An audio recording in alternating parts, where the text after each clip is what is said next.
Happy New Year! Welcome to Hot Chocolate with Paul for January 1st, 2025. And this is the first episode in a 10-part series about my trip to Europe. It's a budget journey to Europe. So I'm wearing my Norwegian Cruise Line hat. That's because that's the first ship that I'll be going on starting on Saturday, January 4th. And then after 13 nights at sea, I'm going to be switching to the MSC Preziosa and doing a North Sea cruise.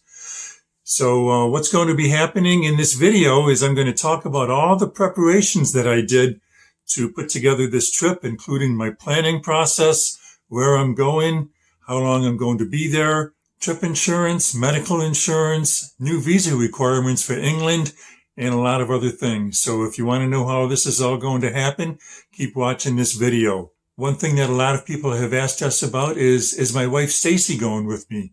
No, she is not. We do a lot of traveling together, but this is one trip she's not able to make, but she is fully in support of me going as a solo traveler. I'm Paul Packish. This is Hot Chocolate with Paul. And if you're not familiar with this, if you're new to it for the first time, these videos come out every Wednesday and Saturday. They're basically a vlog or video log of things that are going on in my life. And I like to do it over a cup of hot chocolate. Kind of like a morning talk show is what the original concept was. But, you know, being a video, you can watch it any time of the day. I don't like coffee, so I go with hot chocolate instead. So this trip is something that I've been planning, actually hoping to do for many, many years. It's been booked, canceled, postponed on a number of occasions, and the stars have aligned, and it is finally happening. So what's going to happen is tomorrow, Thursday, January 2nd, I am flying from Rochester, New York to Miami.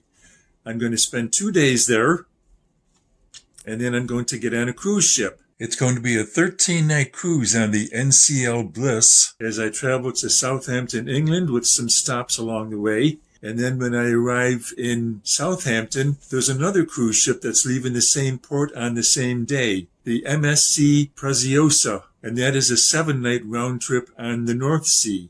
Then when I get back to Southampton, England the second time, I'm going to take a train to Luxembourg, and then another train to Munich, Germany, where I'm going to spend the rest of the week.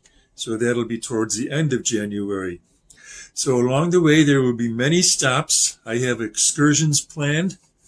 I've been in contact with a lot of other people who are going to be on that cruise, or those cruises, I should say. I'm looking forward to meeting them all, and it should be a good time. I'm really looking forward to seeing some of the sights.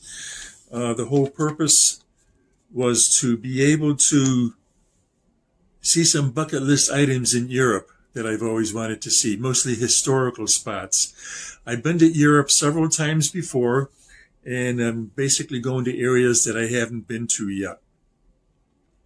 So, like I said, this is a video series, and I am making a playlist out of it as well. The playlist will be linked at the end of each video so that you can go back, and if you missed any episodes, then you can go back and look at them, or you can look forward to new episodes coming up. And subscribe to the channel and click on the notification bar if you would like to follow along with what's going on.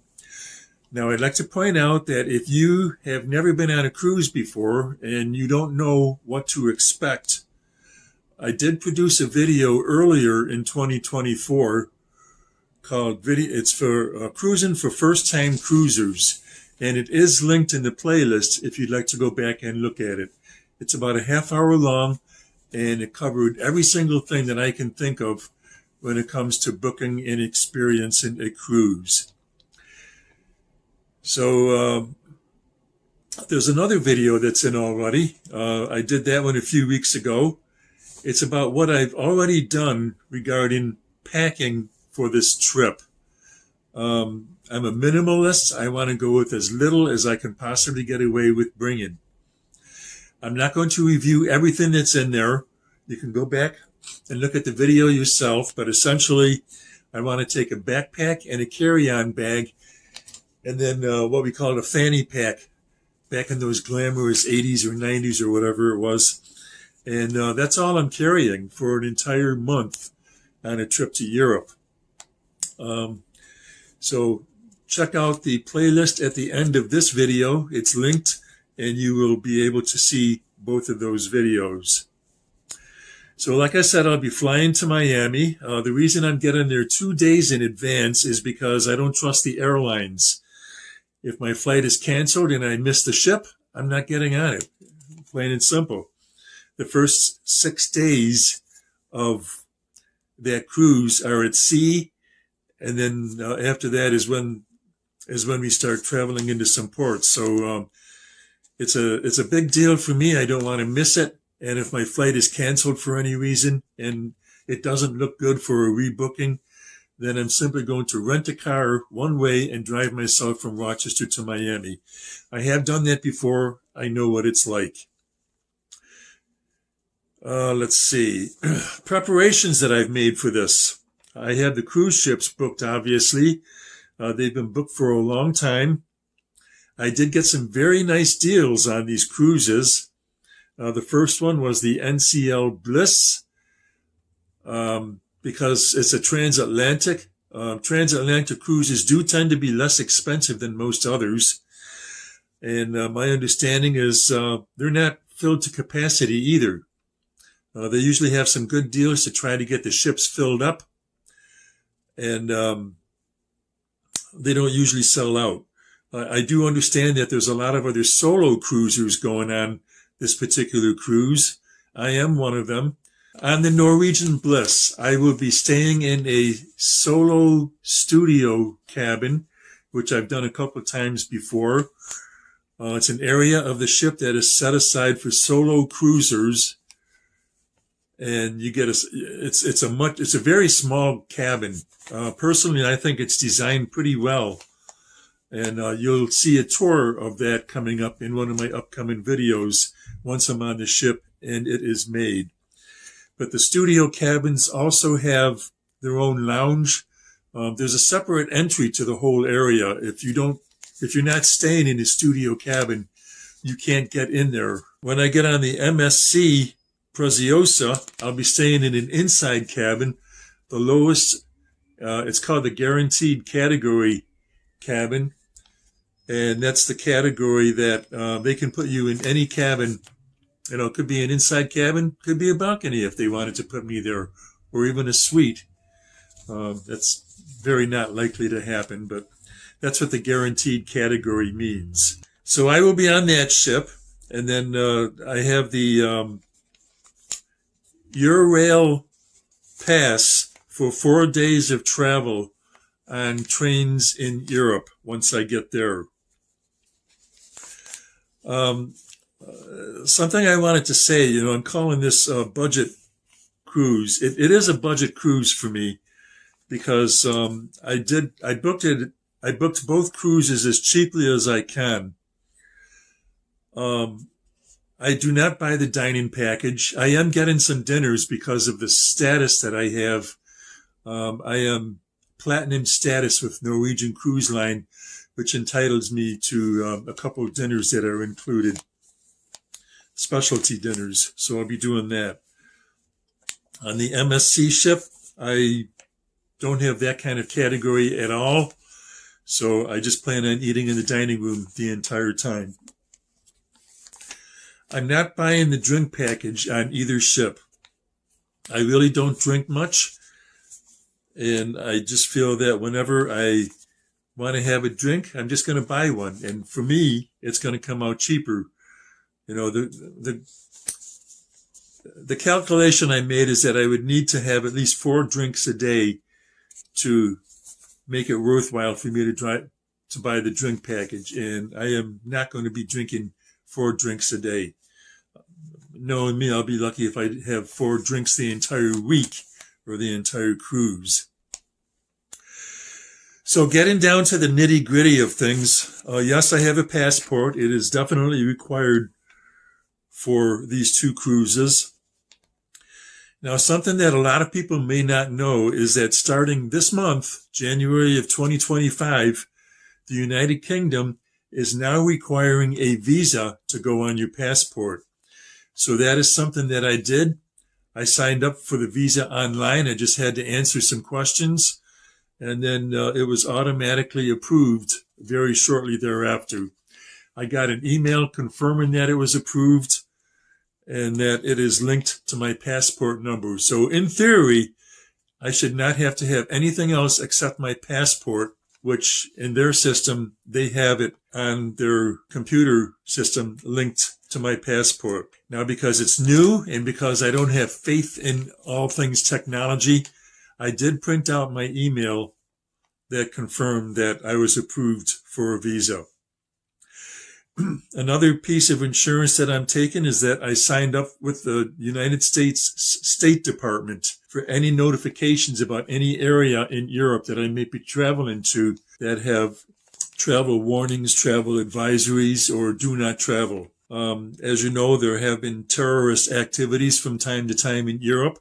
So that this is something that will help keep me up to date as to where potential danger spots might be. So I'm signed up with the State Department for that. I have medical insurance. It's my own personal medical insurance. I verified that I would be covered for pretty much most of what I can think of while I'm out of the country. My medical insurance is through Blue Cross Blue Shield Excellus, and they have something that's called Global Core. And what that means is if you're registered on Global Core, if I needed to go to a hospital while I was in Germany, for example, I would just need to give them my Global Core information, and they would take care of all the paperwork that my medical insurance company would need to know. I have trip insurance, of course. I don't leave home without it. I have had to make claims in the past with trip insurance, including being in a hospital. When I was in London in 2018, I had a gallbladder attack, and I ended up in a London hospital for 5 nights. My health insurance ultimately paid for my hospital visit, but other things like missed hotel cancellations I had to make, airline reservations I had to change because I had to go home at a different time, all of those things were covered on my trip insurance. And while I was in the hospital staff told me that another American had been in the hospital earlier that summer, and with what was going on with him, it would cost him $70,000 to fly back home to the United States from England, and he didn't have trip insurance. That was in 2018. More recent estimates I've heard bring it to closer to $150,000. So if you're going anywhere, you need trip insurance. Forget about the lost luggage stuff. That's piddly stuff. If you're sick and you need to be flown home, it's going to be expensive as hell. Credit cards.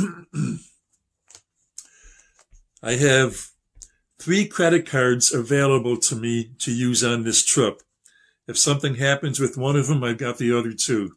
So that'll pay for any expenses I incur on the trip. Maps. Yes, I'm using my phone. I have a Verizon phone. It's the Verizon plan. And it has the, I believe it's the $10 a day. I forget the exact word that it's called, but I just have to use data on my phone. And then it costs $10 a day to use my phone wherever I am in Europe, which is quite reasonable. Of course, I'm also going to have the internet package while I'm on the cruise ships. And I won't be making phone calls through the internet package, but I'll be able to stay in touch by email. So that's what I'll be doing. Like I said about the dinners, I have not purchased any dinner packages on the cruise ships. I'm only going to enjoy the specialty dining packages, the specialty dining restaurants that are included with my platinum status on my Norwegian account. And like I said, no drink packages for me. I do have a couple of shows booked. I'm going to be seeing a couple of shows on the ships, and I do have some excursions booked. So I'm not going to go into all of that now. You know, those are things that I will be covering in full as I upload YouTube videos throughout the month of January for this series of budget travel or budget trip to Europe. So today is Wednesday, January 1st. The next video to be coming out will be posted on Saturday, January 4th. That's the day I get on the ship. But the next video will show my trip to Miami and what happens in Miami. I do expect to meet some of my cruisers in Miami, so maybe I'll show some of that too. I'm going to be mindful of the fact that people want their privacy. So I won't necessarily be showing a lot of faces in these upcoming videos. So I hope you can enjoy this trip vicariously with me. I'm looking forward to it. And as you see this, I'll be leaving bright and early tomorrow morning, January 2nd, for my flight to Miami. So watch for the links coming up right at the end of this video. And there will be links to the 2 videos that are already done, and I'll be adding more links as the series goes on. So that's all for Hot Chocolate with Paul for today. Have a good day. See you from Miami.